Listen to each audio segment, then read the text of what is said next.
Welcome to the Lawyerist Podcast, a series of discussions with entrepreneurs and innovators about building a successful law practice in today's challenging and constantly changing legal market.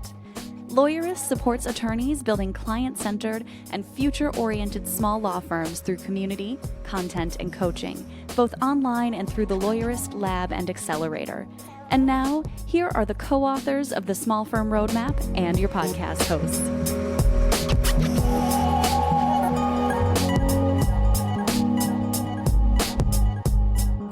Hi, I'm Laura Briggs. And I'm Stephanie Everett, and this is episode 284 of the Lawyerist Podcast, part of the Legal Talk Network. Today, we're talking about steps you need to take when you're branching out to own a solo or small law firm. Today's podcast is brought to you by Case Text, Text Expander, and Back Office Betties. We wouldn't be able to do this show without their support. Stay tuned. We'll tell you more about them later on. So, Stephanie, one of the things we're always telling our community members and our labsters is about the importance of having values for your firm and not just having them, but living them. And so we want to talk a little bit about how we've stayed true to one of the values that we set as a company. Yeah, I mean, we talk about values, and some people are always like, why do I really need these? And I'm like, no. They become your guardrails. They become the things you use to make decisions. Someone once told me it's easy to find the shore when it's in sight, but this is what gives you that navigation point when you're out in the middle of the ocean and you don't know which way to go, which if that metaphor works for you, go with it. Yeah. And so we have a policy not to work with people who are jerks is, I guess, the best way to kind of put it. And it's a policy that across the board, we kind of think about in a lot of different ways. Like, are we a good fit with the people that we're working with? Are people that we're onboarding to the Lawyerist team, are they a good cultural fit? And do they believe in these values as well? Is there someone who's crossed the line in one of our Facebook communities and is violating our community standards? And so that's one of the things that we talk about a lot, and we don't just mention it, when you come on board the team and you're just adapting to Lawyerist and like, okay, by the way, this is one of the company values. It's really a living, breathing thing that we had to take a look at this last week based on a difficult situation. Yeah, to be fair, because Aaron and Sam have taught me it's okay to curse, and I don't very often. But it's really simple. We call it the no asshole rule because it's a thing. By the way, this is a thing you can have in your firm. There's this idea that we can say no to people and we don't have to work with everyone. And recently we had a vendor that we work with show up, and honestly, they were an asshole in dealing with you, Laura. And it was not fun. And you reached out to us. Honestly, not to you were just so taken back by the behavior. I think you reached out like, oh my gosh, I just need to tell someone about this experience, right? Like, because it impacted you, it impacted your day, and it was difficult. And our reaction immediately was like, that's not cool. That's not okay to treat our people poorly. And we don't have to work with everyone, and we're not going to work with this person going forward. Right. And so that's part of the reason you're actually not hearing a sponsored interview for this particular podcast episode, because we made the decision that it was more important to air this episode without one, because we did not want to just have the sponsor on and air this interview when there was clearly not a fit with where our values are at. And so this is something that you can be asking yourself in your firm across the board. How do we respond to these situations? What does it mean for someone to violate our community standards or clash against our values that we're telling all of our people and our clients are really important to us? And unfortunately, this is just one of the hard things, and it points back to why it's so valuable to have these in the first place. It gives you that framework to work from, where when there's a question of like, well, did this violate the standards? Could this have been misinterpreted in any other way?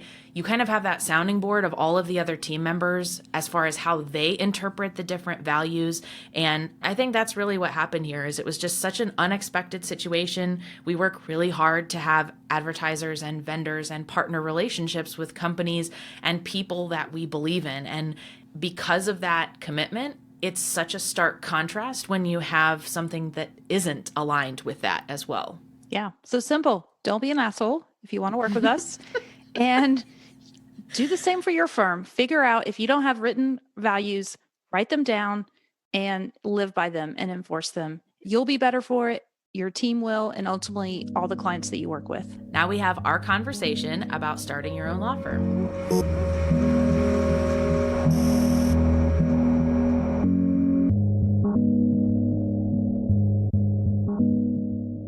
So today, Stephanie and I want to talk about starting a law firm, what to really know about it, some of the key things that are important from day one, and then some of the pitfalls that you can potentially avoid when you are starting off as a solo or a small firm lawyer. Yeah, let's do it.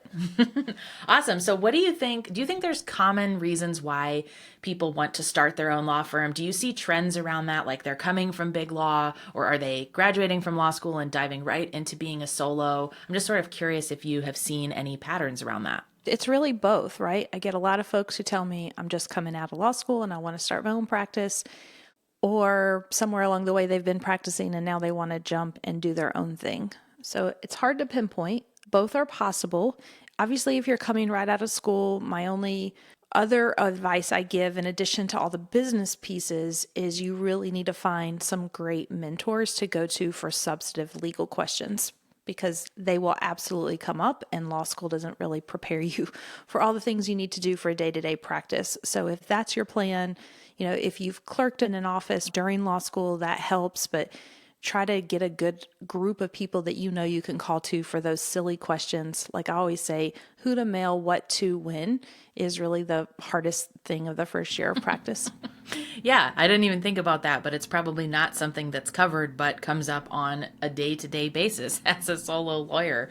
So we've previously talked about some of the things that you need to consider and questions you need to ask. If you want to refer back to that, it's episode 208, and it's hard questions for small firm lawyers. So that's more of what happens before this stage, where you're asking those questions to determine if this is the right move for you to make. Once you've come to the decision of, all right, I'm ready to start my own firm, what are the next couple of things that you do after you've become firm in that decision? Yeah, I think you really need to take a minute to think about what it is you're going to offer, like who you're going to help and how you're going to help them. And it may seem really obvious to you. It may be that you're going to just do the type of law that you've did at a different firm, at the big firm or whatever. And I would just caution you to challenge yourself to really look at from a market perspective. So most people, when they go into business, stop and look at the marketplace and say, is this something that the market needs? And how am I going to be different? And what am I going to do to kind of make my own space? And I think as lawyers, one mistake sometimes we make is we just jump into an already really crowded market space and say we're going to just offer the same thing everybody else is. We think we're going to be different, but we're really not. And then it makes it really hard to stand out and market yourself and drive new clients to your firm if you're sort of just doing what everybody else is doing. Right. If you can't even answer the question of what it is that you do differently from all of the other personal injury lawyers, your clients aren't going to be able to tell that difference either. So you start by making sure that there's a space in the market and a need for what you're going to do. We tend to work with a lot of forward-thinking attorneys who want to deviate from the path of the way that things have always been done. So can you talk a little bit about some of those things that you can question when you're setting up your own firm that maybe you don't need to do the way every other firm has done? Is it pricing? Is it the way that you market? Are there things that you can be more creative with? Yeah, I think it's all the above. Pricing for sure is a way to differentiate yourself. Thinking about what it is you're going to offer and how you offer that. And that kind of goes hand in hand with pricing.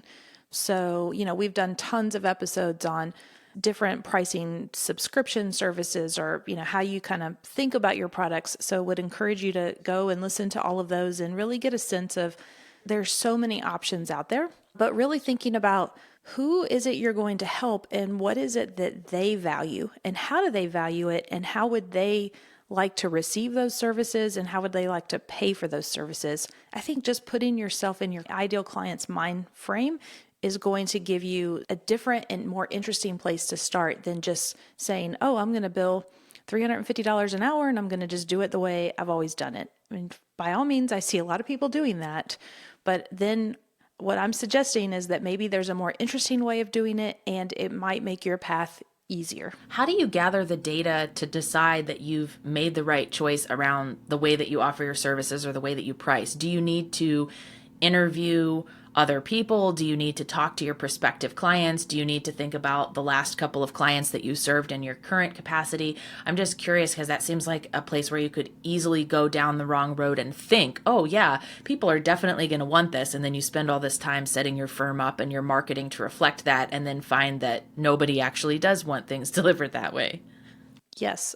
I was shaking my head yes to all those questions. Yes. Yes, yes. Go talk to people. Other industries, they go and they talk to people and they do this research and they have prototypes and they experiment with it and they get beta versions in people's hands.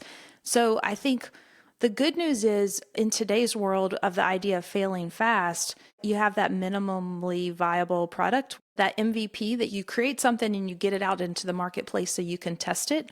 But part of that testing process is talking to people and asking those questions and getting all that feedback. This shouldn't just be something that lives in your head, right? And you see this too. I mean, I'm sure you have great examples too, Laura. Yeah, I think that we often see things that we think are going to work really well, and having data to back that up is very helpful because sometimes it can surprise you what people are really thinking. So it might seem like a good idea to you, but it's important to remember you might not be your ideal client. I see that come up a lot of like, well, it makes perfect sense to me to price it in this way, but you might not be the same person that you're marketing to. So try to get out there and hear the way that your clients are phrasing things and the way that they're positioning these challenges, because you can use that information in a lot of different ways, including to help format what those final pricing structures and services look like. But it can also be fed right back into your marketing because you've pulled that from your potential ideal clients. So don't overlook that step, because I think it's really important that you make that distinction between what you believe is going to work really well and where your clients would actually like to see things. So one of our Labsters, when she wanted to offer subscription services, went to all of her existing clients, or a bunch of them, and started asking questions. And she was going to offer like a hybrid. So there would be a subscription for some pieces of services, but maybe other things she was going to keep hourly for now, and as she learned. And she thought that, well, these people on my subscription service would probably just want a discount. And she was thinking in her mind it would be a huge discount on her billable hourly rate. I mean, I say huge, but 10 to 12%. But when she asked the questions of her clients, they all said, oh yeah, maybe a 5% discount would be cool. And so it surprised her in a different way, right? Where she was going to give them a bigger discount, and it turns out they were expecting a smaller one. And this feels like some of that data can even contribute to the bigger access to justice issue of how many people are having to or feeling like they should resolve their legal issue without an attorney. Like there's already a huge disconnect there of how people are solving their legal problems. And so the more that you can understand the thought process that they're going through, the questions that they're asking, and what's important to them, the easier it's going to be for you to answer those questions, because it's coming directly from them and can hopefully help to address some of those challenges around people who feel like they have to go another direction, or like they don't need an attorney, or that it's too expensive to get one. There's a lot of opportunity there, it sounds like. So when you're getting ready to launch out on your own, I think probably the biggest question that attorneys have is, okay, what is this going to cost? Do I need to have a certain budget set aside? Do I need to have a certain amount saved to kind of float me through the first couple of months? Can you kind of speak generally about some of the core costs that go into launching your own firm? So good news is that you can start your firm with a lot less money than maybe in the past. But let me just throw out a word of caution. You're not exactly sure when you're going to have a solid income coming in. And so you need to think about your business expenses, and you also need to think about your personal expenses. And although our good lawyers remember corporate law, and we know that those two things are very different. So the first thing I would just think about is, how much do you need personally to live, like to cover your rent or your mortgage or whatever that is. And if you have a spouse or partner or someone who can help with those expenses, great. But if not, how many months of savings are you going to need in order to live your life without income coming in? So kind of think about that as bucket number one. Bucket number two then is your business. You're going to incur startup expenses, one-time expenses that you're going to need to get going, and then you're going to have ongoing monthly expenses that you're going to need to cover in your business. And we have a great tool on the website in the Insider Library where we have a budget template for you to get started with, and it helps you kind of start thinking about some of these expenses. So for example, a website, you're going to have a one-time cost to get your website up and running, and then you'd have an ongoing monthly expense to keep it going. Are there expenses that you think are tempting or people believe they need to spend that you can really go without? Like, is there any way to cross something off your list that maybe is in the back of your mind as being a non-negotiable? I would encourage people to keep your overhead as low as possible in the beginning as you get going, because you can always add more, but it's really hard to take away. So good news is, in light of pandemic, I think people's ideas about office space have changed, but I've always encouraged people, don't go sign a huge lease for an office space right up front if you're not sure if you're going to be able to, cover that pretty large expense. Now there's co-working spaces, there's virtual offices where you can work from home. You can work from home and get conference room space, someplace where you only use that space to meet with clients if you're concerned about that. So there's a lot of options in the office space world. And so that's an easy one for me to say, don't jump into that just yet. Even website might be another one. Yes, you need a web presence because everyone's going to be looking for your site, but you can easily put up a kind of a homepage landing page with some minimum content on it, because it might take you a while to build out the rest of your site. I don't know what you think about this, Laura, but... Oh yeah, I completely agree. I think that we see some successful attorneys that aren't viewing their website as the 100% be all end all of their marketing effort. And so if you go out there, there's a lot of different firms that are targeting attorneys for website design and development projects, but maybe you don't need the one that's quoting you the $10,000 to $15,000 website launch project that has 25 different pages and has all of these different bells and whistles on it. I mean, you can definitely build from a good base by getting started with something that has a solid homepage, maybe a services page and a contact page. And that's a good enough place to start. If you don't have the website design skills, maybe you don't do it yourself, but look for somebody who can help build that off of a template,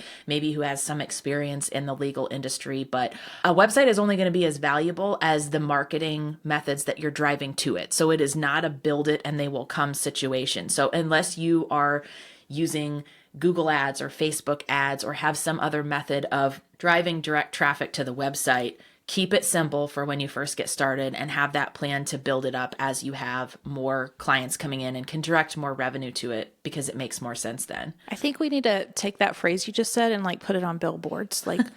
A website does not mean, it's not a you build it and they come situation. Yeah. I love that. And I think we get this question from time to time. And sometimes even when I work with our labsters, they're like, okay, well, what is the strategy that I can implement for my website to be great? It's important to be asking that question for sure. We want to make sure that your website is well written, it's error-free, it's mobile optimized, it has good page speed, all of those things.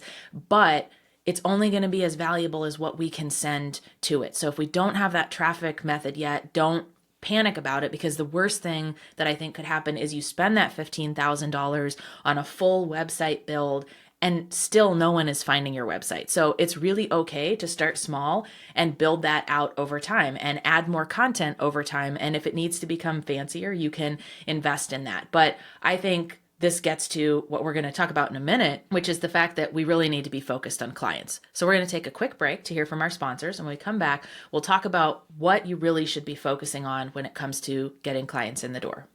Support for today's episode comes from Back Office Betties, the only virtual receptionist service exclusively dedicated to small law firms that offers a plan with unlimited calls. Their highly specialized service boasts customized call handling, relentlessly friendly team members, and unmatched quality. The Bettys are ready to help you grow your firm, even when you're out of the office. Visit backofficebetties.com/lawyerist to try them out for 1 week free.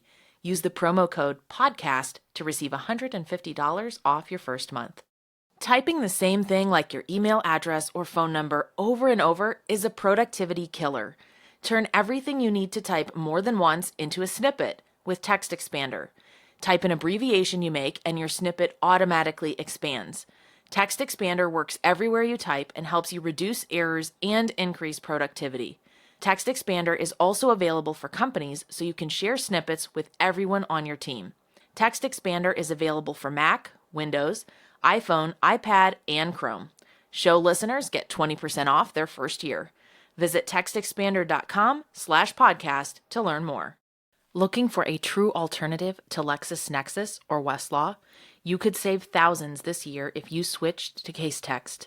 Over 6,000 law firms, from solos to 40% of the AM Law 100, use Casetext to help them find better results in less time and for less money.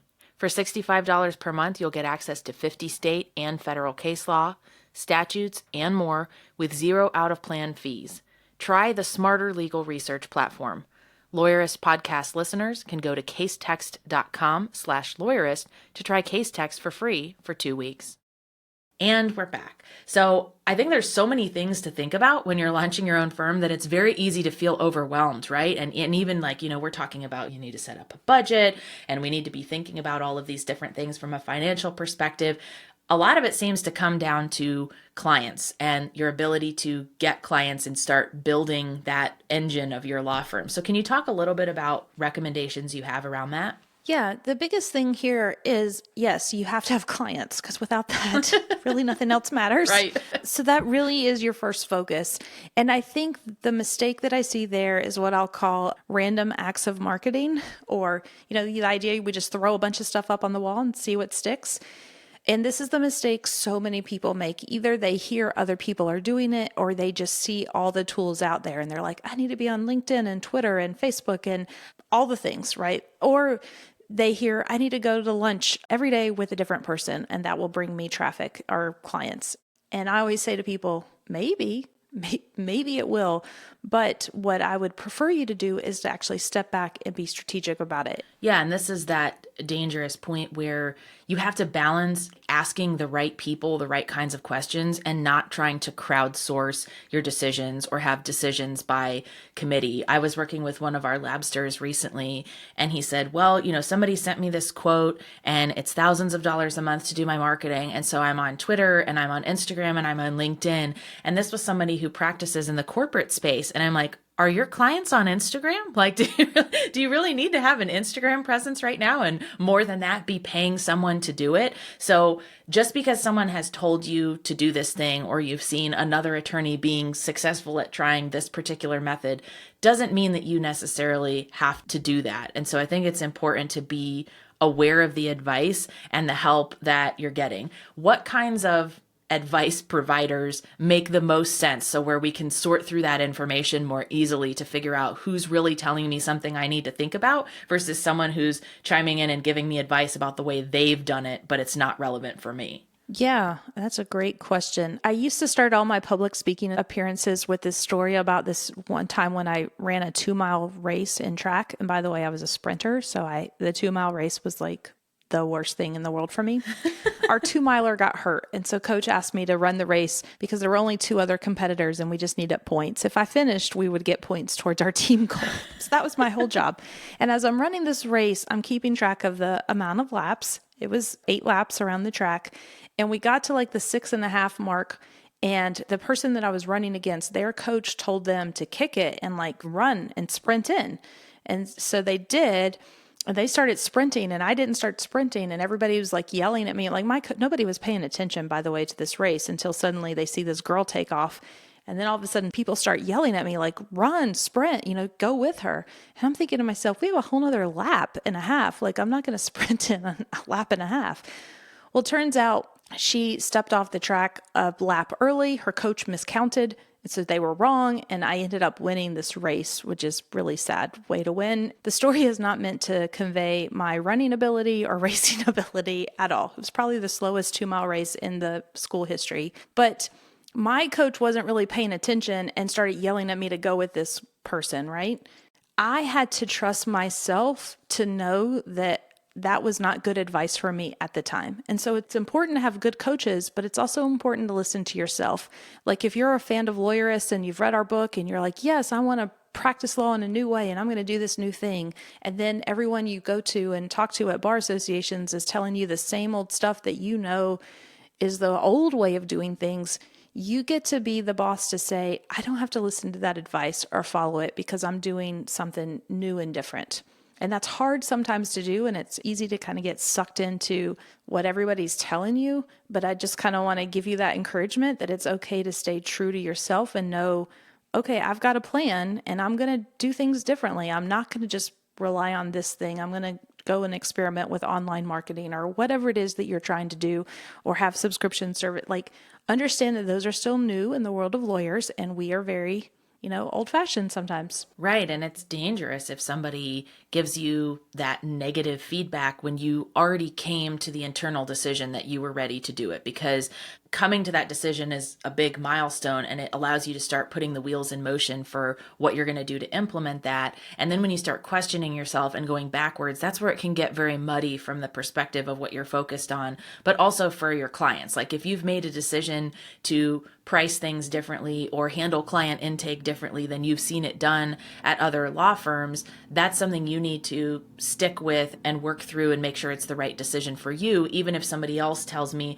oh, well, I tried that once 5 years ago and it didn't work at all, because you don't have all the information to know perhaps why that didn't work. Maybe it was a market thing. Maybe it was that particular group of clients didn't resonate. Maybe they didn't have the framework in place to make it be successful. So that's why we are always encouraging our community members to brainstorm with other attorneys who are at similar places, who think about practicing law in similar ways, because then you're getting the most meaningful feedback. And it could be hard because you're like, okay, at what point, we talked about this before we hit record, like at what point are you truly failing and it's not working? Yeah. And that's tough too. And there's no easy answer. And it's not like I could just sit here and say, oh, it's at this point.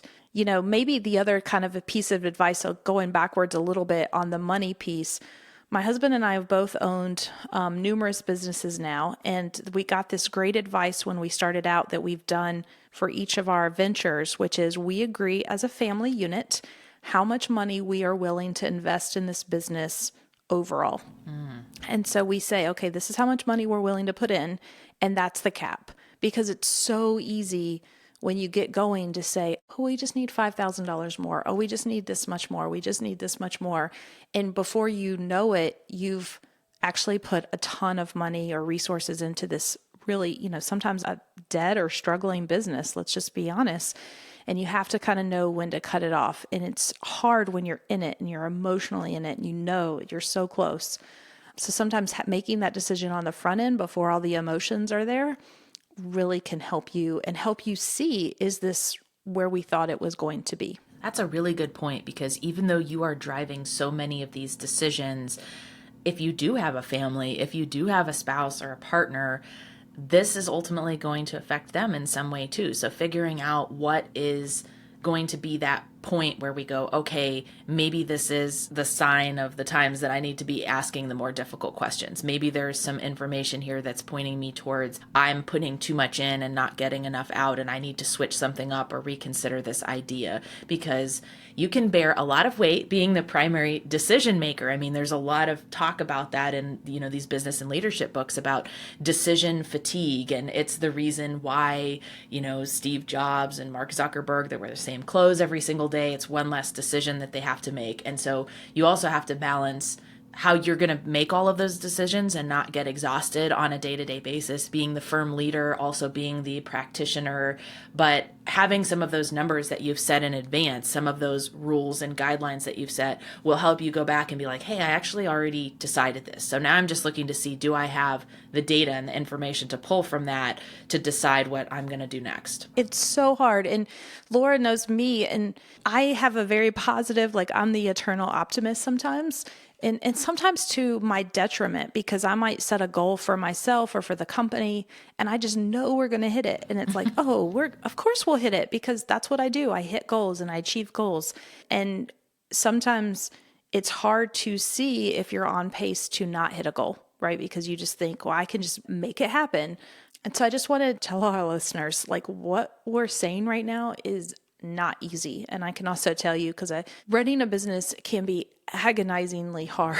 It's so hard. My husband and I often have these conversations where it's like, wow, this is super difficult. And it's hard to step back and see that big picture and see, are we where we need to be? Or do we need to make adjustments? And what are the right adjustments? And yeah, so I just want to give you my virtual hug, because this is not easy stuff.